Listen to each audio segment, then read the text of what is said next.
بسم اللہ الرحمن الرحیم۔ السلام علیکم۔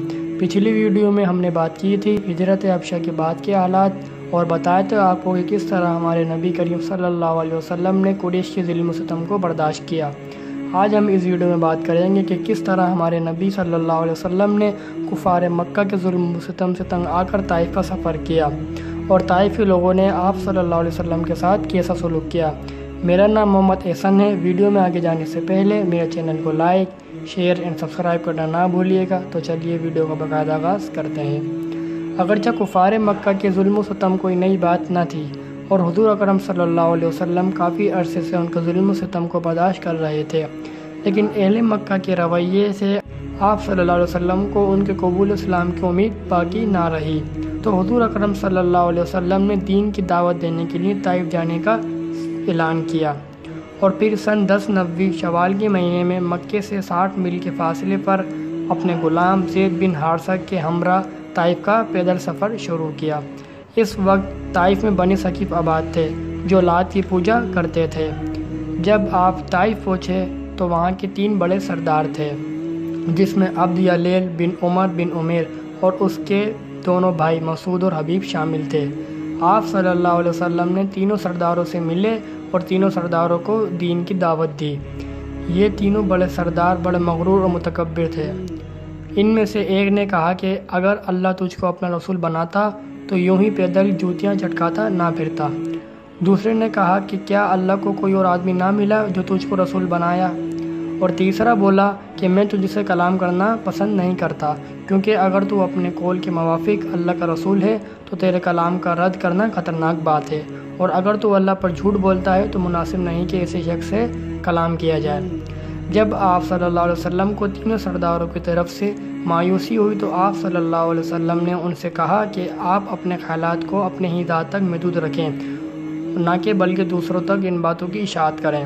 اور پھر ہمارے نبی صلی اللہ علیہ وسلم دوسرے لوگوں کو اسلام کی دعوت دینے میں مصروف ہو گئے، لیکن عبد یلیل اور اس کے بھائیوں نے اپنے غلاموں اور شیر کے لڑکوں کو آپ صلی اللہ علیہ وسلم کے پیچھے لگا دیا۔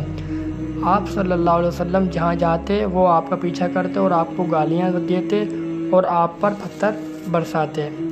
چونکہ آپ صلی اللہ علیہ وسلم کے وفادار غلام زید بن حارث آپ صلی اللہ علیہ وسلم کے ہمراہ تھے، وہ آپ صلی اللہ علیہ وسلم کو بچاتے اور آپ کی حفاظت کرتے رہتے۔ پتھروں سے آپ صلی اللہ علیہ وسلم اور زید بن حارثہ دونوں زخمی ہو گئے تھے۔ پھر آپ صلی اللہ علیہ وسلم کا طائف میں ٹھہرنا دشوار ہو گیا، تو آپ صلی اللہ علیہ وسلم وہاں سے چلے، لیکن سرداروں کے غلام نے پھر بھی آپ صلی اللہ علیہ وسلم کا پیچھا نہ چھوڑا اور پتھر برساتے ہوئے آپ صلی اللہ علیہ وسلم کے ساتھ چلتے رہے۔ آپ صلی اللہ علیہ وسلم کی پنڈلیاں پتھروں سے لہولان ہو گئی تھیں اور اس قدر خون بہا کہ آپ صلی اللہ علیہ وسلم کے جوتوں میں خون بھر گیا اور اس طرح تمام جسم زخموں سے لہولان ہو گیا۔ طائف سے 3 میل کے فاصلے پر مکے کے ایک رئیس عتبہ بن ربیعہ کا باغ تھا۔ آپ صلی اللہ علیہ وسلم نے اس باغ میں آ کر پناہ لی۔ عتبہ بن ربیعہ اس وقت باغ میں موجود تھا۔ اس نے دور سے آپ صلی اللہ علیہ وسلم کو دیکھا تو مسافر نوازی کے تقاضے سے اپنے غلام عداس کے ہاتھ ایک رکابی میں انگور کے گوشے رکھ کر آپ صلی اللہ علیہ وسلم کے پاس بھجوائے۔ وہ ایک عیسائی غلام تھا۔ آپ صلی اللہ علیہ وسلم نے وہ انگور کھائے اور عداس کو اسلام کی دعوت دی۔ غلام عداس کے دل پر آپ صلی اللہ علیہ وسلم کی باتوں کا اثر ہوا اور اس نے آپ صلی اللہ علیہ وسلم کے ہاتھوں کو جھک کر چوما۔ پھر آپ صلی اللہ علیہ وسلم نے تھوڑی دیر عتبہ کے باغ میں آرام کیا اور پھر وہاں سے چل دیے۔ وہاں سے روانہ ہو کر آپ مقام نخلا گئے۔ وہاں ایک رات کھجوروں کے باغ میں آرام کیا۔ اس مقام پر جنات کے سرداروں نے آپ صلی اللہ علیہ وسلم کو قرآن پڑھتے ہوئے سنا اور آپ پر ایمان لے آئے۔ مقام نخلا سے روانہ ہو کر آپ صلی اللہ علیہ وسلم کو ہیرا پر تشریف لائے اور یہاں سے آپ نے بعض قریش کے سرداروں کے نام پیغام بھیجے، مگر کوئی بھی سردار آپ کو اپنی پناہ میں لینے کے لیے تیار نہ تھا۔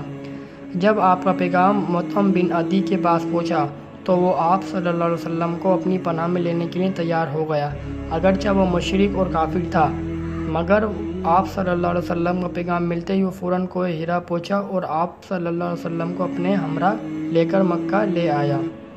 مطعم کے بیٹے ننگی تلواریں لے کر خانہ کعبہ کے سامنے کھڑے ہو گئے۔ پھر آپ صلی اللہ علیہ وسلم نے خانہ کعبہ کا طواف کیا، اس کے بعد مطعم اور اس کے بیٹوں نے اپنی حفاظت میں آپ صلی اللہ علیہ وسلم کو گھر تک پہنچا دیا۔ جب قریش کے لوگوں کو اس بات کا علم ہوا تو انہوں نے مطعم سے پوچھا کہ تم کو محمد سے کیا واسطہ ہے؟ مطعم نے جواب دیا کہ مجھ کو کوئی واسطہ تو کوئی نہیں، لیکن میں محمد صلی اللہ علیہ وسلم کا حمایتی ہوں۔ جب تک وہ میری حمایت میں ہیں کوئی نظر بھر کر محمد کو نہیں دیکھ سکتا۔ مطعم بن عدی کی یہ ہمت اور حمایت دیکھ کر قریش کے لوگ خاموش ہو کر رہ گئے، اور پھر مطعم بن عدی نے آپ کا ساتھ نہ چھوڑا اور ہر مقام پر آپ صلی اللہ علیہ وسلم کا ساتھ دیا۔ یہ تھی میری آج کی ویڈیو۔ امید ہے آپ کو میری ویڈیو پسند آئی ہوگی، تو میرے چینل کو لائک، شیئر اینڈ سبسکرائب کرنا نہ بھولیے گا۔ بہت شکریہ۔